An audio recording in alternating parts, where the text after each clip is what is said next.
Olá, meus caros alunos, bem-vindos à nossa aula de número 5. Hoje nós vamos tratar das distinções entre direito e moral. Já começamos a fazê-lo no finalzinho da última aula, então vamos prosseguir agora, esmiuçando um pouco mais essas distinções existentes entre direito e moral. Pois bem, de um modo muito simplificado, raso, que é como a maioria dos concursos públicos quer que os candidatos sejam, rasos, é possível afirmar, então, que a diferença fulcral entre direito e moral seria a tão só existência de sanção pública oficial. Ou seja, a regra tem sanção pública oficial? Se sim, é direito. A regra não tem sanção pública oficial? Então esta regra não pertence ao direito. Portanto, esta regra pertence à moral. Pois bem, se você é um aluno que odeia pensar e você só quer passar num concurso público para garantir um bom salário para o resto da sua vida, você já pode passar para a aula seguinte, porque essa aula aqui ela vai ser recheada de modos de pensar diferentes, modos de filosofar o direito diferentes. Então vamos começar a filosofar sobre a diferença entre direito e moral. O que vou passar para vocês aqui agora é a diferença substancial que existe entre o direito e a moral. Se nós considerarmos o direito como uma substância, como eu fiz na minha obra Teoria Substancial do Direito, o direito, então, de acordo com Aristóteles, deve ter como todo e qualquer substância quatro causas. Quatro causas que o fazem ser como é, quatro causas que o definem. Quais seriam essas causas? Antes de nós falarmos das causas do direito, vamos entender essa ideia das quatro causas. Imaginem uma piscina oval de fibra de vidro. Vamos definir as quatro causas dessa piscina. Qual é a causa material dessa piscina? É a fibra de vidro. Do que ela é feita? De fibra de vidro. Qual que é a causa formal? Qual foi a forma dada à fibra de vidro? Forma ovalada de tanque, não é? Uma forma ovalada de tanque. Qual é a causa eficiente? Ou seja, quem fez, quem produziu essa piscina? Quem é o responsável pela produção dessa piscina? Quem é o responsável por pegar a causa material e aformosear a causa material, dando a ela uma forma? Bom, quem produziu essa piscina foi a empresa de piscina com muitas técnicas. E qual que é a causa final da piscina? Para que ela serve? Causa teleológica, que vem de telos, de finalidade. Qual é a finalidade da piscina? Nós sabemos que a finalidade da piscina, a piscina é pensada e produzida para que sejam realizadas nela atividades aquáticas recreativas. Quatro causas: causa material, causa eficiente, causa formal e causa final. Quais seriam essas quatro causas do direito? Se nós substanciarmos o direito, ou seja, se nós entendermos o direito como uma substância, quais seriam as suas quatro causas existenciais? Cá estão. Eu vou falar somente de um modo superficial acerca dessas quatro causas, porque a ideia hoje é nós compararmos o direito com a moral. Então nós temos que comparar substancialmente o direito com a moral. Teremos que comparar as quatro causas do direito com as quatro causas da moral. Vamos esmiuçar as quatro causas do direito de um modo bem superficial. Se vocês quiserem se aprofundar, indico a minha obra Teoria Substancial do Direito. Bom, as quatro causas do direito são, então, o caso concreto, como causa material, como o tijolinho do direito. É aquilo que vai construir o direito, com que nós construímos o direito com a causa material. Temos o jurista como causa eficiente, ou seja, como aquele que olha para o caso concreto e extrai o justo do caso concreto. E ele faz o que com isso? Ele dá forma a esse justo que ele extraiu do caso concreto. E essa forma que ele dá ao justo é a norma, norma lato sensu. Se é o legislador que faz isso, que olha para um caso concreto hipotético que pode vir a acontecer, ele vai criar uma lei. Se é um juiz, ele vai criar uma decisão, e assim sucessivamente. Por isso que a norma é lato sensu. E qual seria a causa final? A causa final do direito é a justiça, ou seja, é o atribuir a cada um o que é seu. Então o que acontece? A causa eficiente, que é o jurista, olha para a causa final, que é a justiça, e ele apreende essa causa final, que é metafísica, é ideal. Ele cria dentro dele um noema, uma representação daquilo que ele viu como sendo justiça. E, de posse desse noema, ele olha para a causa material e consegue, por meio de comparação, extrair o justo deste caso concreto, dessa causa material. Ele pega esse justo e, consciente do noema de justiça que está dentro dele, ele cria, então, a solução para o caso concreto, que é a norma no seu sentido lato. E a moral? Do que é constituída a moral? A causa material da moral, o fundamento da moral, o tijolinho de construção da moral é a causalidade do mundo. É a causa e efeito, é a ação e reação, é a lei natural que rege o universo de ação e reação.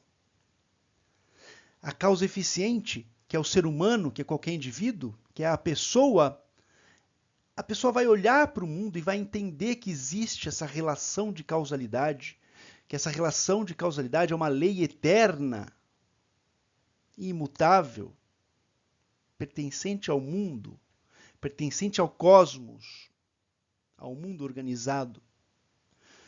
Então, o indivíduo, ao olhar para o mundo e compreender que cada ação provoca uma reação, na maioria das vezes inversamente proporcional, essa pessoa, esse indivíduo, cria normas internas, ou seja, normas de ordem moral.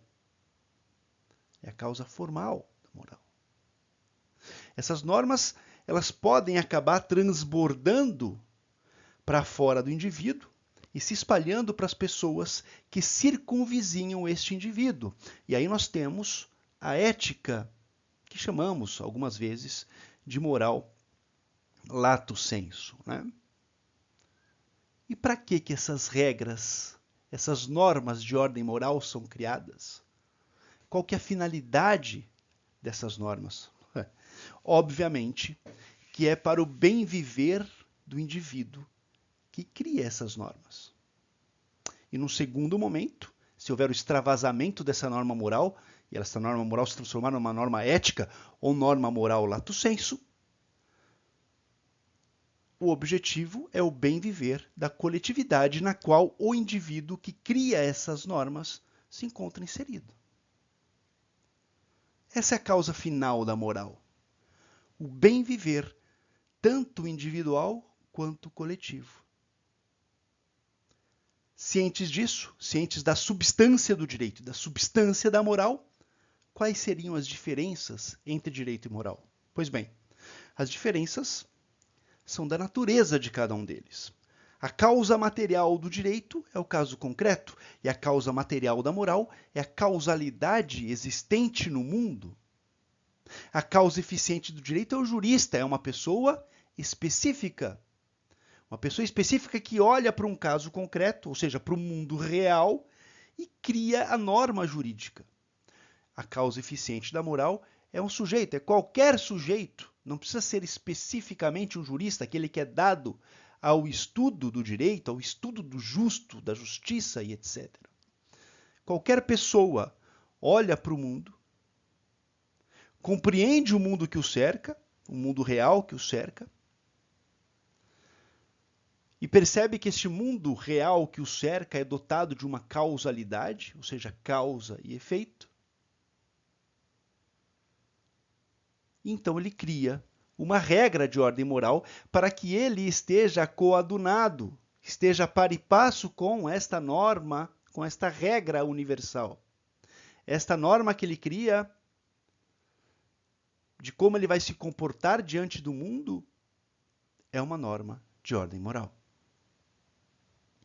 Como se ele imitasse a natureza, como se ele surfasse a onda da natureza. Veja só, no direito, então, existe um caso concreto que demanda uma solução, é um caso específico que demanda uma solução. Já na moral, o que existe é a compreensão do funcionamento do mundo de um modo amplo. Não é casuístico, não é caso a caso, não é um caso concreto. Extrai-se do mundo uma lei universal, que é a lei universal da causalidade. Olha que diferença gritante entre direito e moral. A causa formal do direito é o quê? É uma norma jurídica, lato sensu. Seja essa norma lei, seja essa norma jurisprudência, seja essa norma doutrina, né, decisão judicial. Já a causa formal da moral é a norma de ordem moral ou ética. Ela é moral quando se mantém na individualidade daquele que a cria, e é ética quando transborda essa individualidade e se impõe, até de um modo natural, aceitável pelo grupo, para este grupo. Por fim, vamos à causa final, ou seja, a finalidade das coisas. A finalidade do direito é o dar a cada um o que é seu, atribuir a cada um o que é seu, sum quic tribuere, sum quic tribuendum, enquanto a finalidade da moral é o bem viver, tanto do indivíduo quanto da coletividade. Olha que diferenças substanciais, literalmente substanciais. E depois de um estudo assim da substância das coisas, é possível nós volvermos e dizermos que o direito e a moral se confundem? Vamos além. Depois de um estudo assim, será que é possível nós dizermos que a diferença entre o direito e a moral é exclusivamente a existência de uma sanção pública oficial? É possível nós dizermos que a diferença entre um e outro é que no direito o uso da força é permitido e na moral não? A resposta, meus caros, é um rotundo não, é claro que é não. Tudo que se fala da diferença entre direito e moral se torna claro quando nós conhecemos a diferença substancial entre eles, como nós acabamos de conhecer.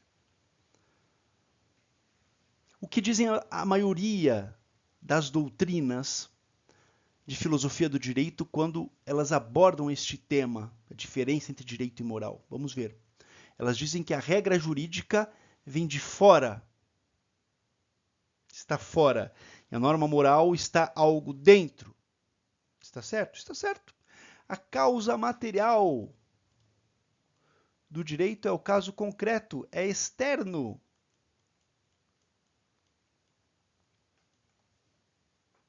E a causa da moral é algo intrínseca, porque na medida em que você compreende o mundo e você realiza o mundo, criando uma norma de ordem moral, esta norma ela é intrínseca, interna. Aqui não. Nós extraímos do caso concreto justo e nós criamos algo para resolver este próprio caso concreto que é externo, não é interno. A norma moral é interna. A norma jurídica é externa. Percebem a diferença? É lógico, então, que o direito se contenta unicamente com o cumprimento externo da norma. O cumprimento externo da norma pouco importa se uma pessoa fica feliz. Pouco importa se uma pessoa fica feliz ou fica triste quando ela cumpre uma regra, uma norma jurídica. Pouco importa para o direito. O que me importa, por exemplo, é que uma pessoa, ao olhar a regra matar alguém é pena de reclusão de 6 a 20 anos, não mate ninguém. Isso que importa para o direito. Mas a vontade de matar dessa pessoa, apesar de não importar para o direito, pode ser uma ofensa, e normalmente é uma ofensa, para as normas de ordem moral, de ordem interna. Por quê? Porque a pessoa, ao compreender a causalidade, ela sabe que ceifar a vida de alguém traz malefícios para toda a sociedade, principalmente para os entes mais queridos da pessoa que ela quer matar. Ou então, se a pessoa é religiosa, ela vai entender que o matar alguém é um pecado, e a simples vontade de praticar este pecado, de praticar o hominis excidium, o homicídio, já é per se, de acordo com as regras doutrinárias de determinadas religiões, um descumprimento de ordem moral, chamado de pecado. De onde vem isso? Mais uma vez, da causa material de um e de outro. A causa material do direito é externa. A causa material da moral, apesar de ser externa, ela se internaliza e produz um produto interno que pode se espraiar. Vale ainda fazer um adendo. Os aspectos de ordem interna de uma pessoa só ganham importância para o direito, principalmente para o direito penal, quando a pessoa comete um crime.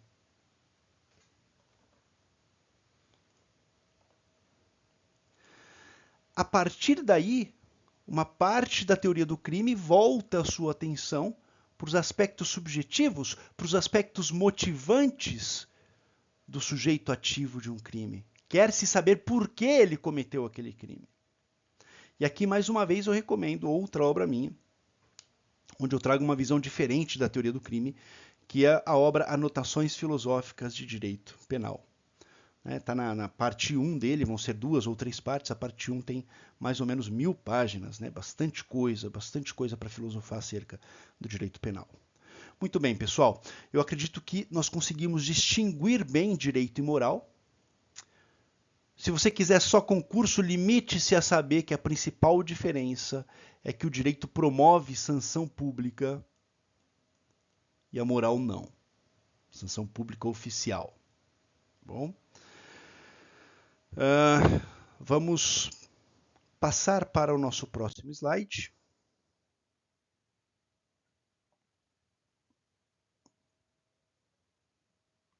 Ótimo, vamos lá. Bom, estando cientes do que nós acabamos de ver, digam vocês quais das teorias fazem mais sentido, das teorias do círculo. Tá? O círculo de Pasquier descreve a relação entre direito e moral como sendo dois círculos secantes, por isso é chamada de teoria dos círculos secantes. Círculos secantes são aqueles que se interseccionam entre si. Eles são individuais, mas eles têm uma intersecção entre eles, ou seja, direito e moral são independentes, cada um existe na sua, mas tem alguma coisa em comum. Direito e moral se conectam em dado momento. É essa conexão aqui. Essa é a ideia de Pasquier com a teoria dos círculos secantes. Já Jeremy Bentham defende a teoria dos círculos concêntricos, ou seja, para Bentham, o direito está contido na moral. O direito seria, então, composto pelo resultado de se conferir algumas regras de ordem moral uma extrema importância. Ela é tão importante que ela ganha uma característica jurídica. Em outras palavras, o direito seria composto de normas morais que são transformadas em normas que trazem o conteúdo coercitivo, característica do direito. Qual das duas teorias faz mais sentido para você? A teoria dos círculos secantes ou a teoria dos círculos concêntricos? Olha que interessante. O Herbert Hart e também o Kant, em certa medida, eles se filiam à ideia de Jeremy Bentham. Ou seja, a ideia de que o direito é um conjunto de normas que pode ser conhecido como um mínimo ético. Um mínimo que precisa se cumprir é obrigatório. Então, você pega a ética, o ethos, e você verifica aquilo que é mínimo, aquilo que não pode ser descumprido. Isso ganha força coercitiva. Isso se transforma em norma jurídica.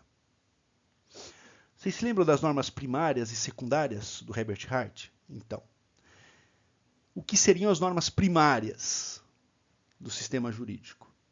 São aquelas que estipulam sanção, vocês se lembram. Então, elas corresponderiam, então, no mais das vezes, à moral dominante.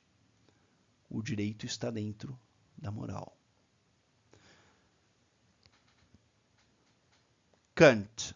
Como que Kant se filia a Jeremy Bentham, a teoria dos círculos concêntricos? Para Kant, a moral é que investe o legislador no seu posto de legislador. E quando isso acontece, o legislador se torna obrigado a legislar de acordo com a moral.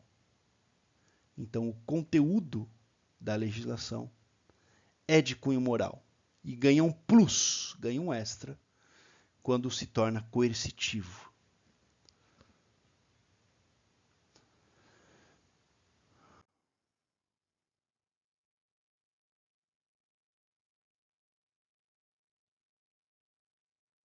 Por fim, vamos tratar da teoria dos círculos independentes. O positivismo jurídico mais radical, ele vai defender que o direito e a moral são independentes, não se tocam. Isso se torna claro quando nós já conhecemos o juspositivismo tal qual nós já conhecemos, nós temos essa ciência. O direito para o juspositivismo ele é composto de normas jurídicas, e as normas jurídicas só são jurídicas por quê? Para o positivismo? Porque elas gozam de oficiosidade, ou seja, elas são normas que foram criadas por um órgão oficial do Estado. E é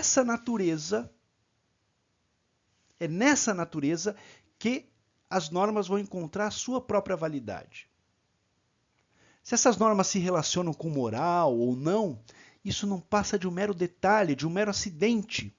Jamais nos esqueçamos, para o positivismo, principalmente para o positivismo radical, a existência, aqui os 3 degraus, né? Existência, validade e eficácia.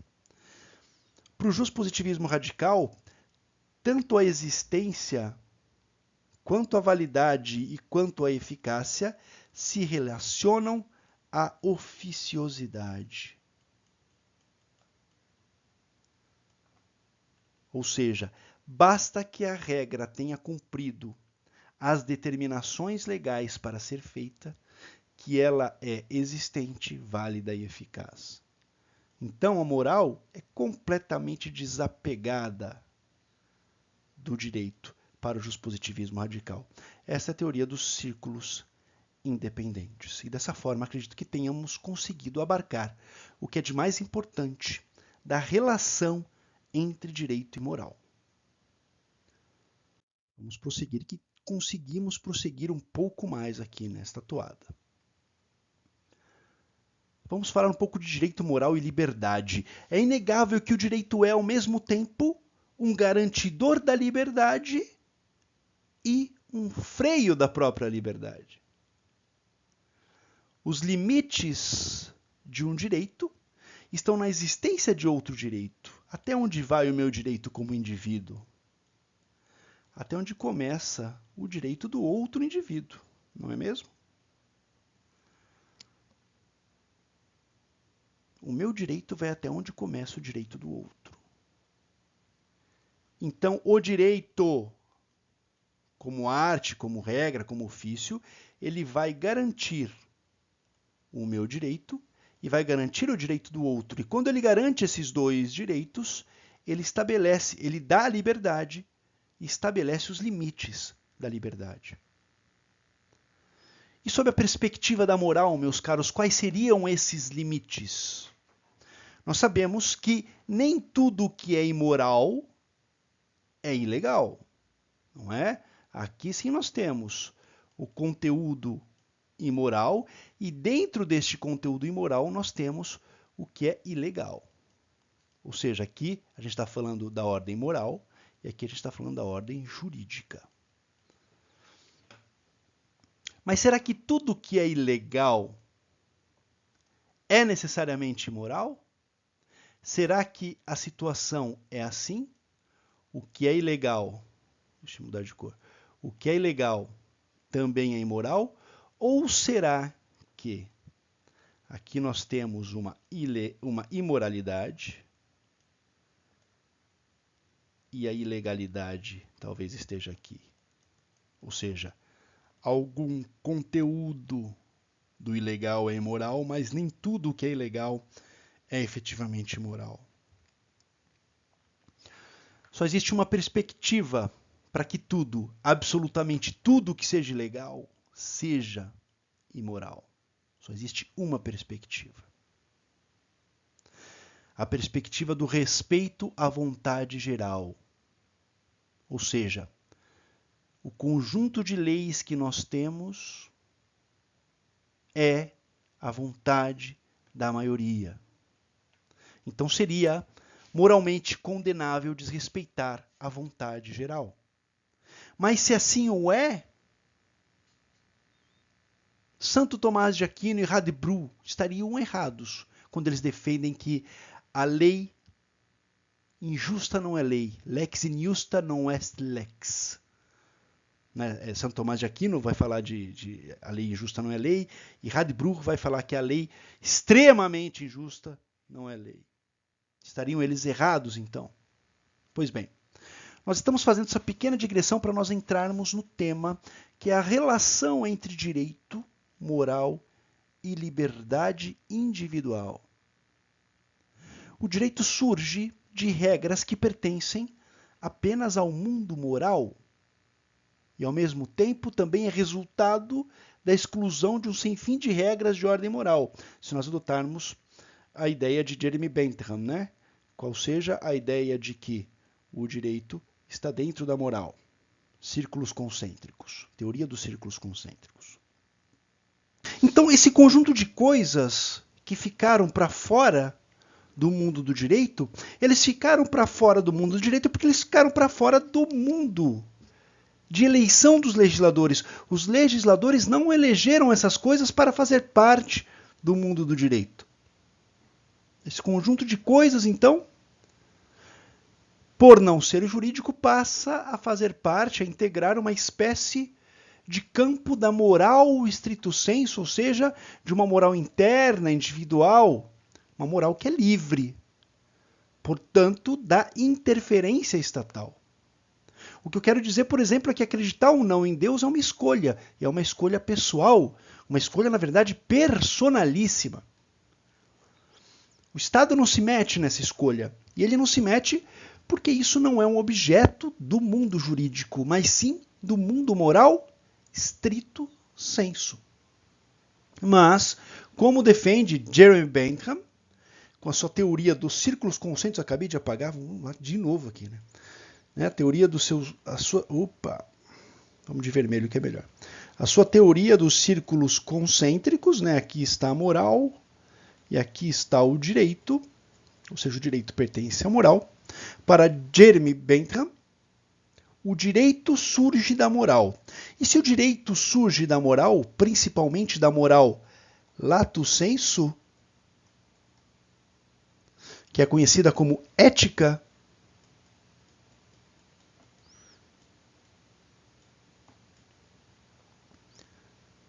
que é o conjunto de regras de um convívio social de determinado povo em determinada época, elas não fazem necessariamente parte do conteúdo jurídico, mas fazem parte de um conteúdo de regras. É certo, então, que não é raro que a ética e a moral devam invadir o campo do direito, hora ou outra.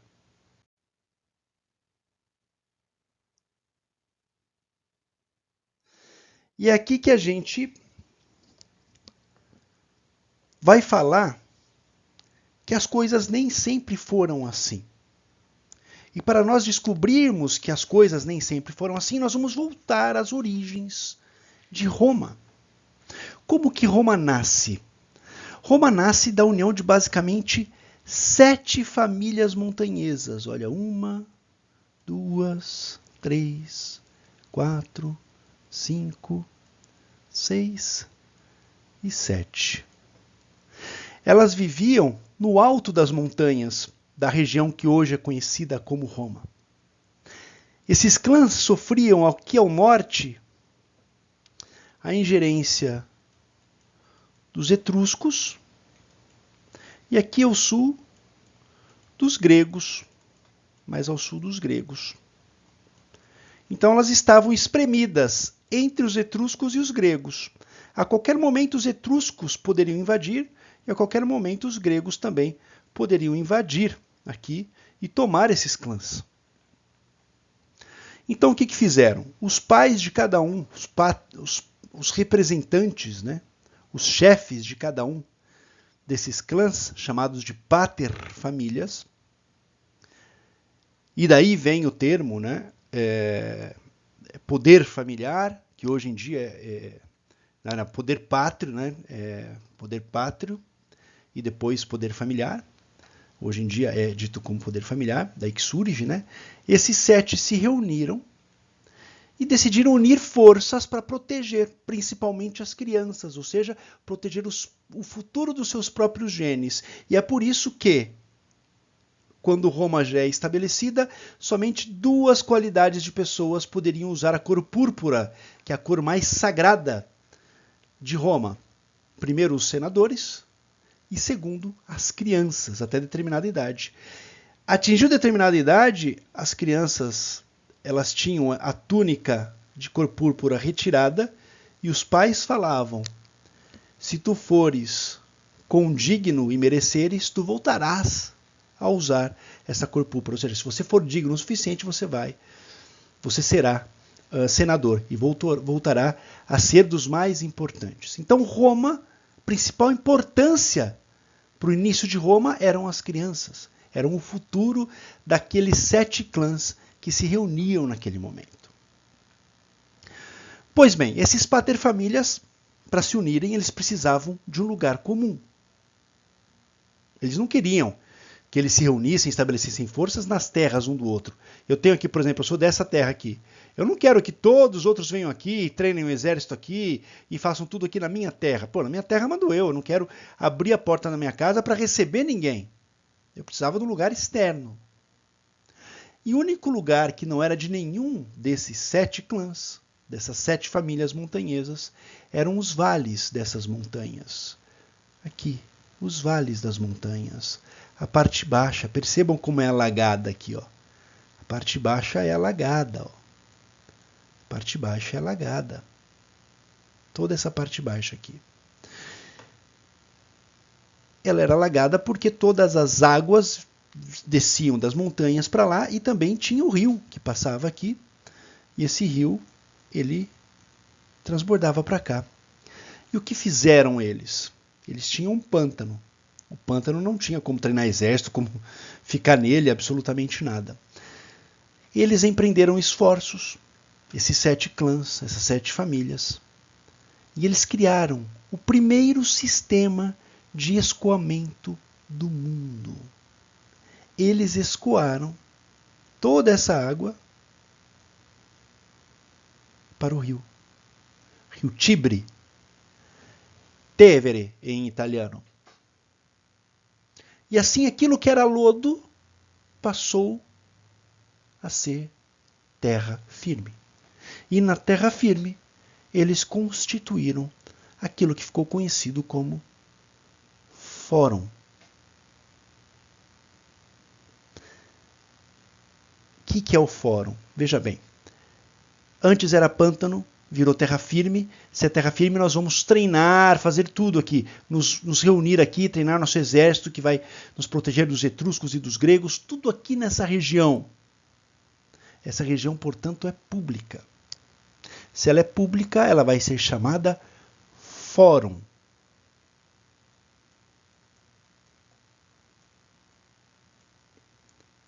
Porque fórum significa praça pública. Olha que interessante. Pois bem, no fórum, os paterfamilias começaram a organizar o seu exército. E como 2 cabeças pensam melhor que uma, e 7 cabeças pensam melhor do que 2, e assim sucessivamente,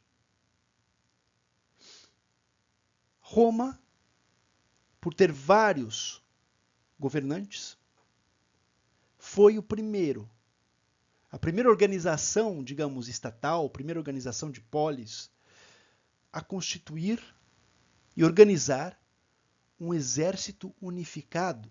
Foi o primeiro exército unificado do mundo, ou seja, o primeiro exército onde os soldados tinham a mesma roupagem, o mesmo tipo de escudo, o mesmo tipo de arma. E a coisa começou a evoluir. A coisa começou a evoluir no fórum, na praça pública. Então, foi necessária a criação de um conjunto de regras de convivência para aquele espaço público. As regras criadas para o espaço público funcionavam única e exclusivamente no espaço público. Somente no espaço público. Dentro da casa, quem mandava era o paterfamilias. Fora da casa, quem mandavam eram as regras estipuladas pela união dos paterfamilias. E assim, nós temos, na Roma Antiga, a origem da distinção entre direito público e direito privado. O direito público, que se aplicava aos locais públicos, às coisas públicas, era um direito resolvido pelo senatus, pelo Senado, a representação desse conjunto de anciãos, representantes dos 7 clãs iniciais de Roma. Só que o Estado, esse conjunto, essa união dos representantes dos clãs, não se metia nos assuntos de dentro dos clãs, de dentro das famílias. Então, de casa para dentro, quem resolvia tudo era o paterfamilias. Ele resolvia todas as questões. E assim, meus caros, o direito não tinha nada a ver com a moral. Seja essa moral estrito sensu, seja interna, individual, seja aquele conjunto de regras que nós hoje chamamos de ética, né? Ethos, ethos, que fazem parte de um grupo privado de pessoas. O direito, na origem de Roma, se interessava pelo exterior. Aconteceu alguma coisa? Essa coisa vai ser julgada. A coisa que aconteceu, o ocorrido vai ser julgado. E não a pessoa que estava envolvida no ocorrido. É lógico que a pessoa que fez alguma coisa errada, ela tem que ressarcir pelo mal que ela cometeu, ou tem que pagar de alguma forma a sociedade por algum mal que ela cometeu contra a sociedade. Mas era o acontecimento que era julgado e não a pessoa. Então vejam só o que é o direito hoje, se comparado com o direito de outrora. O direito de hoje é, digamos, o resultado de um alargamento do campo da moral sobre o campo do direito. A moral começa a invadir o direito. O interno, a moral stricto sensu, começa a invadir o direito. Hoje em dia, o que nós temos? Tudo se torna subjetivo. Falamos de direitos subjetivos. Antigamente não se falava de direito subjetivo. O direito ele é objetivo, ele é externo, ele é exterior ao ser humano. Não interior. Eu não sou um ser dotado de direitos, etc. Isso é coisa nova, digamos assim. Okay? Antigamente não era assim. Hoje em dia tudo se torna subjetivo. O indivíduo é julgado. O direito existe antes do caso concreto acontecer, na cabeça do legislador. Depois é que vem o caso concreto. Perceba como as coisas mudam. Então, antes o direito era indução, ou seja, ele partia do caso concreto para uma solução. Isso é indução. Hoje ele é dedução. Ele parte do geral para atingir o caso concreto. Isso é um exercício dedutivo. Essa mudança, toda essa mudança do direito, ela começa, na verdade, em Roma. De que forma? Com a positivação, que acontece em Roma, das regras. Com a predeterminação de regras. Aí começa o direito, tal qual nós conhecemos hoje, a tomar forma.